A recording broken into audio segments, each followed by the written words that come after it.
ఎండల కన్నే సోకని రాణి పల్లెకు రాణి పల్లవ పాణి కోటను విడిచి పేటను విడిచి కోటను విడిచి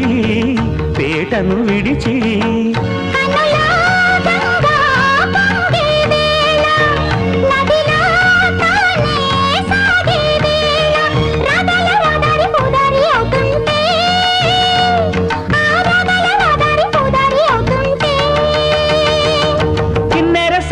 వచ్చిందమ్మా వెన్నెల పైటేసి